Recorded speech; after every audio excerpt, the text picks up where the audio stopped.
Kasa voyagers, ये main railway station है Casablanca का।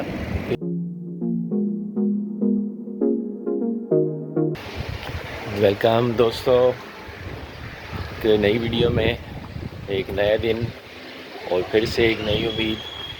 हमें कुछ नया एक्सप्लोर करने को मिलेगा। आज का दिन मैं स्टार्ट करूँगा कुछ थोड़ी सी एक्सरसाइज के साथ।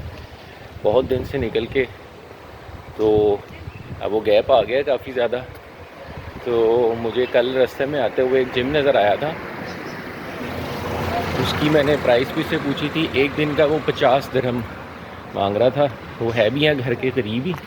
तो आज सुबह सुबह थोड़ा सा ज़रा जिम करते हैं, जाके एक दिन का पास लेते हैं उससे और फिर आगे को वो करेंगे। ये है मेरे ख़्याल में आ गया जिम, इससे मैंने कल पूछा था।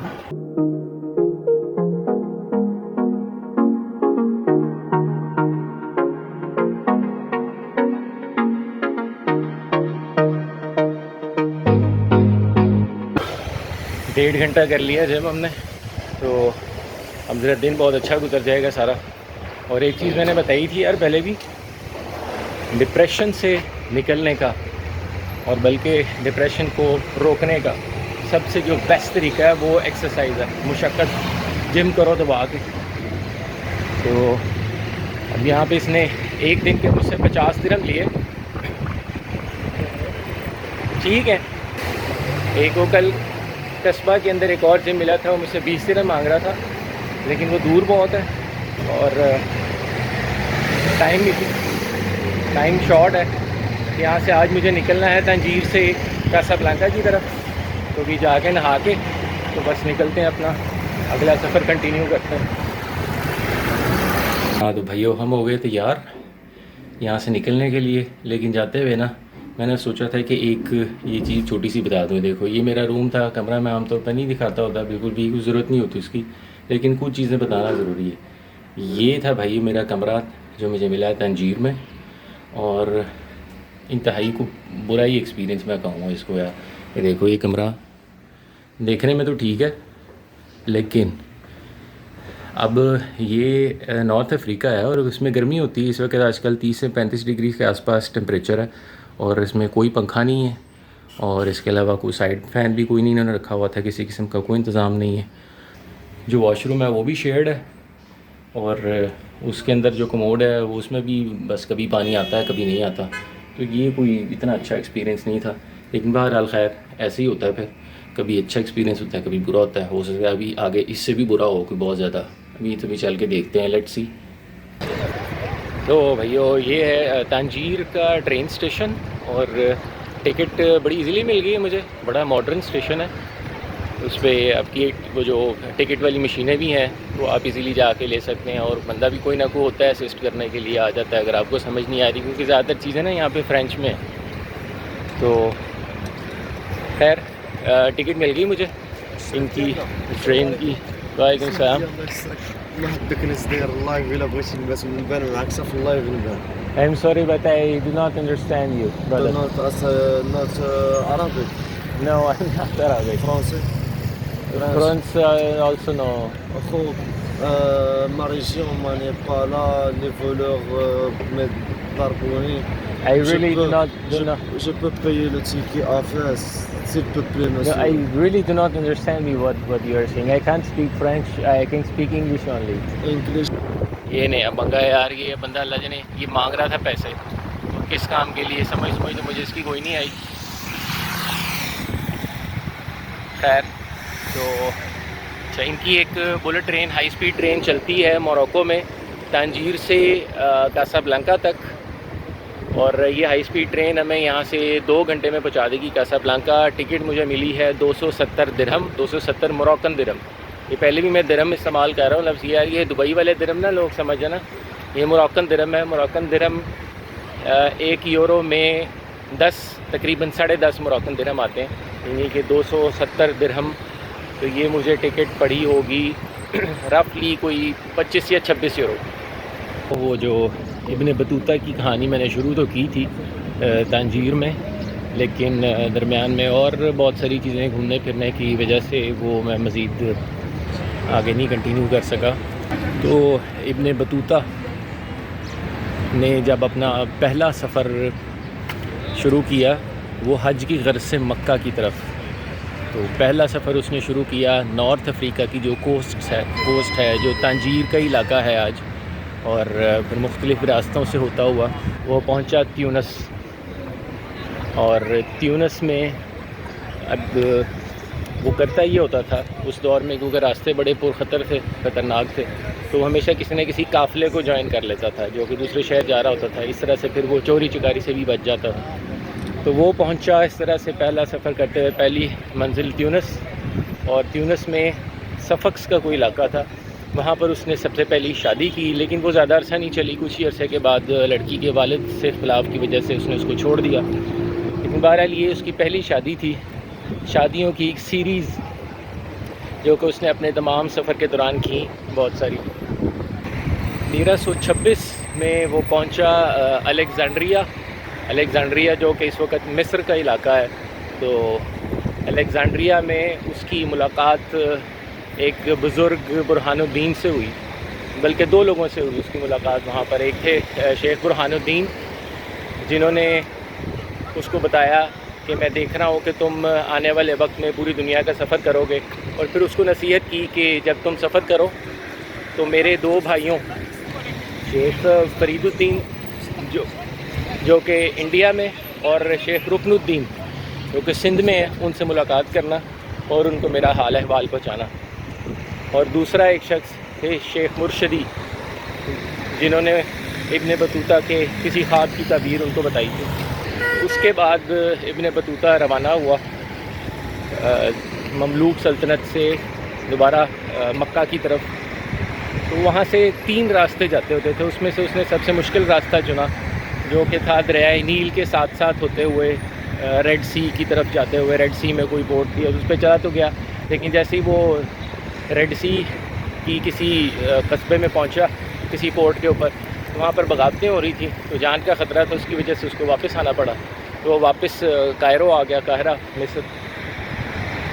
काहिरा में आके उसको फिर तो बुज़ुर्ग ने कहा कि तुम मक्का सिर्फ़ एक ही सूरत में पहुँच सकोगे कि अगर तुम सीरिया के रास्ते, शाम के रास्ते सफ़र करो।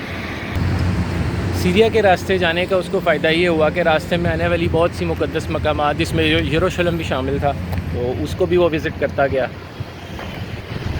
फिर वो पहुंचा दमिश्क, और दमिश्क में रमज़ान का महीना गुजारने के बाद वो रवाना हुआ एक काफ़िले के साथ मदीना की तरफ। तो कुछ अर्से बाद वो पहुंचा मदीना, और सबसे पहला उसने अपना हज अदा किया। तो अब मदीना से मक्का में हज अदा किया। तो हज करने के बाद वो फिर वापस अपने जो कोस्ट नॉर्थ अफ्रीका की तरफ नहीं लौटा, बल्कि उसने फ़ैसला किया कि अब वो मज़ीद सफ़र करेगा दूसरी सल्तनतें जो उस वक़्त आबाद थी उनकी तरफ। अपना पहला हज करने के बाद इब्ने बतूता फिर एक काफ़िले के साथ शामिल हो गया, जो कि काफ़िला जा रहा था बगदाद की तरफ। तो कुछ अर्सा उसके साथ सफ़र करने के बाद बगदाद तक तो नहीं गया इब्ने बतूता, बल्कि रास्ते में एक शहर आता था नजफ़। तो वो नजफ़ रुक गया और कुछ अर्सा वहाँ गुजारा, वहाँ के खलीफा के साथ मुलाकात की। तो नजफ़ में कुछ अर्सा गुजारने के बाद इब्ने बतूता एक काफ़िले के साथ रवाना हो गया, जो कि जा रहा था ईरान के शहर इस्फ़हान की तरफ। ईरान आजकल के दौर में, उस वक्त वो ईरान नहीं था, इस्फ़हान की तरफ का उसने सफ़र किया। इस्फ़हान से फिर शिराज़ की तरफ गया। शिराज़ भी एक बहुत ही तारीख़ी और बड़ा ही फ्लरिशिंग किस्म का शहर है। तो बहरहाल वहाँ से फिर कुछ अर्सा गुजारने के बाद वो वापस चल पड़ा बगदाद की तरफ।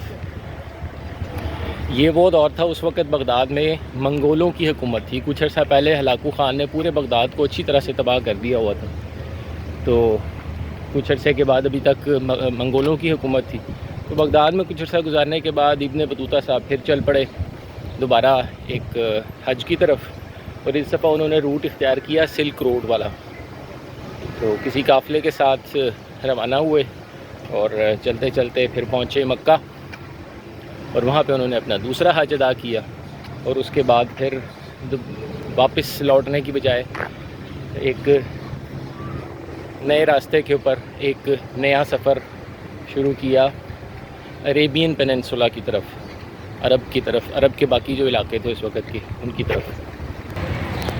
दूसरा हज अदा करने के बाद इब्न बतूता रवाना हुआ जद्दा की तरफ। जद्दा एक उस वक़्त बंदरगाह थी रेड सी के ऊपर, और वहाँ पहुँचने के बाद फिर उसने समंदरी सफ़र शुरू किया अपना यमन की तरफ। ये है भैया अपनी ट्रेन का टाइम टेबल। ये सबसे पहली है ऊपर 2033, ये आ गया। ये है कासा वॉयजर्स, 2 बजे हमने जाना है 2033, और ये है प्लेटफॉर्म नंबर 8 के ऊपर। ये भैया ट्रेन है हमारी जो हमें कासाब्लांका लेके जाएगी। अल बुराक नाम है इस ट्रेन का, और बस टाइम पूरा हो गया, बस भागो।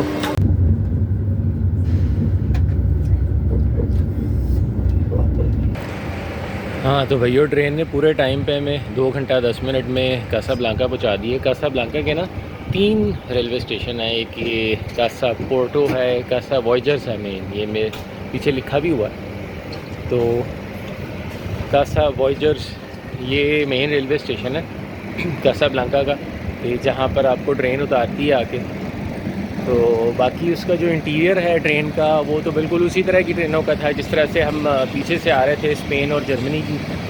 तो वो बस एक तो ये है कि इसका नाम मुख्तलिफ अल बुराक, और अल बुराक ये मेरे ख़्याल में उससे इंस्पायर हुए हैं, और बुराक से वो जानवर है ना एक जो बहुत तेज़ भागता। एक बस थोड़ी सी चेंज, जो थोड़ी सी प्रॉब्लम कह सकते हैं वो हम जैसे लोगों के लिए, कि जो अनाउंसमेंट है सारी की सारी वो अरबी और फ़्रेंच में होती है, तो इंग्लिश का एक लफ्ज़ भी किसी को नहीं आता। तो भैया या तो बड़ा चौकन्ना हो के बैठो ताकि आपको पता हो कि किस टाइम पे मैंने किस जगह पे उतरना है, और या फिर आपको को थोड़ी बहुत फ़्रेंच आती हो या थोड़ी बहुत अरबी आती हो।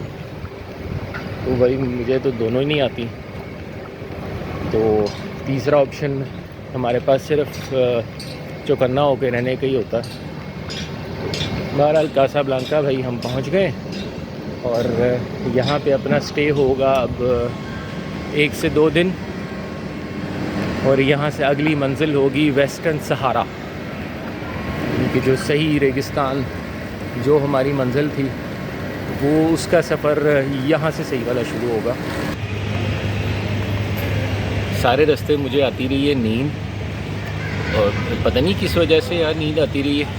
हालांकि कॉफ़ी के कप भी खड़काए थे आने से पहले, लेकिन बहरहाल सारे रास्ते नींद आती रही है बड़ी सख्त किस्म की। तो मैंने इसीलिए कॉफ़ी का कप लिया, तो बाहर ज़रा स्टेशन पे बैठ के तो कॉफ़ी पीते हैं। मौसम भी आज धूप नहीं है, इधर बादल निकले हुए हैं, तो थोड़ा सा ज़रा इसको कॉफ़ी को एंजॉय करते हैं, और उसके बाद फिर चलेंगे अपने होटल की तरफ। ज़्यादा दूर नहीं है यहाँ से, तो सामने टैक्सियाँ खड़ी हुई हैं काफ़ी। तो मेरा ख़्याल है कि 20 एक दिरहम मोरक्कन दिरहम वो लेगा, और थोड़ी देर तक हम होटल पहुँच जाएंगे।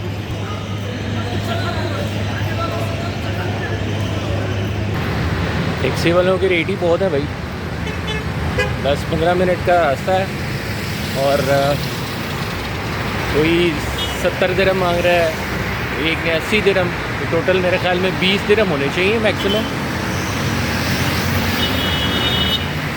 यार ये मसला है भाई, अगर लोकल ज़बान नहीं आती, टूरिस्ट कहीं पे भी चला जाए उसको लूटने के लिए तैयार होते हैं साहब। खैर कोई नहीं, कोई ना कोई ढूंढ लेंगे हम भी। तो ये ढूंढ ही लिया हमने भी ना। 30, तो 30 दिरहम में मान गया, तो चलो देखते हैं कितना दूर है। मांगे इसने पहले 100 थे, उससे ज़्यादा है भाई, ठीक है ना। तो मैंने कहा भाई 40 मांग रहा था बंदा, मैंने उसके साथ नहीं गया, तो 30 के ऊपर मान गया।